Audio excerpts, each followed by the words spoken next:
Sa gitna ng malawak na bukirin kung saan ang araw ay walang habas kung tumama sa balat, namumuhay si Isko, isang 65 taong gulang na magsasaka. Siya'y payat, kayumanggiyang balat, puno ng kalyo ang kamay at laging may suot na lumang sombrero na saksi sa maraming taon ng hirap at pawis. Kasama niya sa araw-araw na pakikipagsapalaran sa lupa ang kanyang tanging kayamanan, ang kalabaw niyang si Sipag, na hindi siya kailanman iniwan sa araro, ulan man o init ng araw. Bago pa sumikat ang araw, gising na si Isko. Hawak niya ang kanyang araro habang inaayos ang lupa sa munting gulayan. Tahimik ang umaga at ang hanging malamig ang tanging kasama niya sa trabaho. Kaunting tiyaga pa, sipag. Mahinang bulong niya habang pinupunasan ang pawis sa kanyang noo.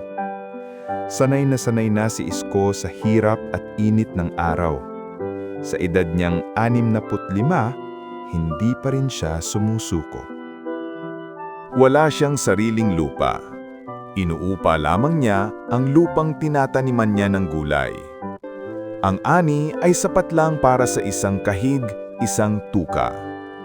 Dahil wala siyang pamilya, ang gulayan ang kanyang naging kabuhayan at tahanan sa araw-araw. Kahit mag-isa at salat sa buhay, nananatili ang dangal at kasipagan ni Isko. Para sa kanya, ang marangal na paggawa ay may saysay kahit maliit lang ang kinikita. Sa pagsikat ng araw, ipinagpatuloy niya ang kanyang trabaho. Tahimik, matiyaga, at may pag-asang hindi basta nawawala. Dumaan ng isang taon na tila mas mabigat kaysa sa mga nauna. Hindi naging maganda ang ani. Bihira ang ulan, natuyo ang lupa, at ang dating luntiang gulayan ay unti-unting nawalan ng buhay. Halos wala nang mapitas si Isko, at sa bawat araw na lumilipas, mas ramdam niya ang bigat ng kakulangan. Kulang ang kanyang pera. Hindi sapat para sa pagkain at lalo na para sa gamot ng kanyang masakit at pagod na katawan.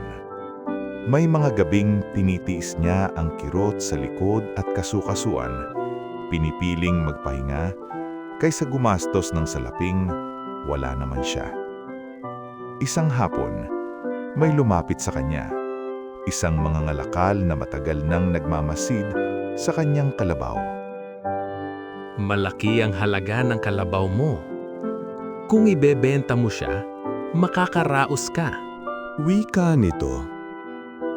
Saglit na napatingin si Isko kay Sipag, ang kalabaw na matagal na niyang kasama sa bukid, kasama sa hirap, sa init, at sa bawat ararong hinihila sa lupa. Dahan-dahan siyang umiling. Hindi ko ipagpapalit ang aking kasama sa pera. Mariin niyang tugon. Para kay Isko, si Sipag ay hindi lamang hayop. Siya ay katuwang sa buhay, saksi sa kanyang pagsusumikap at simbolo ng kanyang dangal. Mas pipiliin pa niyang magtiis kaysa talikuran ang kasama niyang tapat. Dumating ang mga araw na halos wala na silang makain. Ang bigas ay paubos, ang gulay ay bihira ng mamunga, at ang lakas ni Isko ay unti-unti ring nauupos. Gayunman, tuwing sisikat ang araw, pilit pa rin siyang bumabangon at humahawak sa araro. Masakit ang kanyang likod, nanginginig ang kanyang mga tuhod, ngunit hindi siya huminto. Para kay Isko, ang pagtigil ay katumbas ng pagsuko, at hindi iyon ang buhay na pinili niya. Isang gabi, matapos ang mahabang araw ng paggawa, naupo siya sa tabi ni Sipag. Tahimik ang paligid, tanging huni ng kuliglig, at malamig na hangin ang saksi sa kanilang pagod. Hinaplos niya ang leeg ng kalabaw at marahang nagsalita. Kung may lakas ka pa, may pag-asa pa ako. Wika niya, halos pabulong. Sa katahimikan ng gabi, hindi man nagsalita si Sipag. Tila nauunawaan niya ang bawat salita. Nakatayo itong matatag, pagod, ngunit hindi sumusuko, gaya ng kanyang amo. Isang malakas na bagyo ang dumating. Nasira ang kubo ni Isko at nalunod ang palayan. Wala na siyang masimulan. Ngunit, imbes na sumuko, dinala niya si Sipag sa bayan at nagtrabaho bilang katuwang sa iba't ibang bukid. Hindi siya nahiyang magsimula muli kahit siya'y may edad na. Dahil sa walang sawang sipag at tahimik na katapatan ni Isko, napansin siya ng isang may-ari ng lupa sa bayan. Araw-araw siyang nakikitang gumagawa, walang reklamo, walang pag-aangal, taning tiyaga at dangal ang kanyang dala. Isang hapon, tinawag siya ng may-ari. Isko? Wika nito, may ngiti sa labi.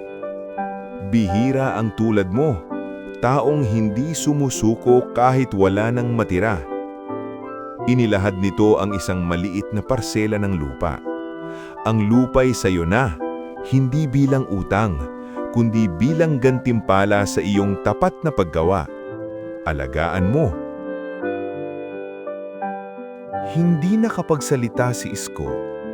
Nangilid ang luha sa kanyang mga mata habang mahigpit niyang hinawakan ang tali ni Sipag. Sa bigat ng damdamin, yumuko siya. Hindi dahil sa hirap, kundi dahil sa pasasalamat.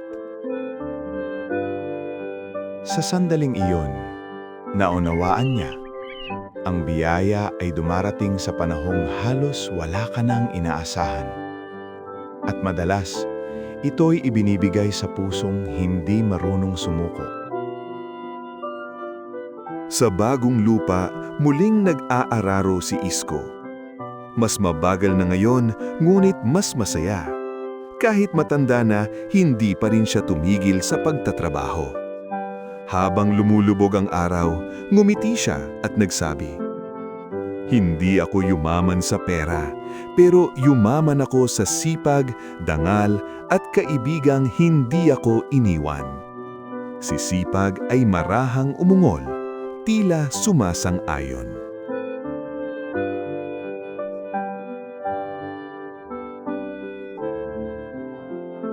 Ang tunay na yaman ay hindi nasusukat sa pera o ari-arian, kundi sa sipag, katapatan, at pusong marunong magtiis. Kapag hindi ka sumuko at marunong kang magpahalaga sa iyong pinaghirapan, darating ang biyayang itinakda para sa iyo.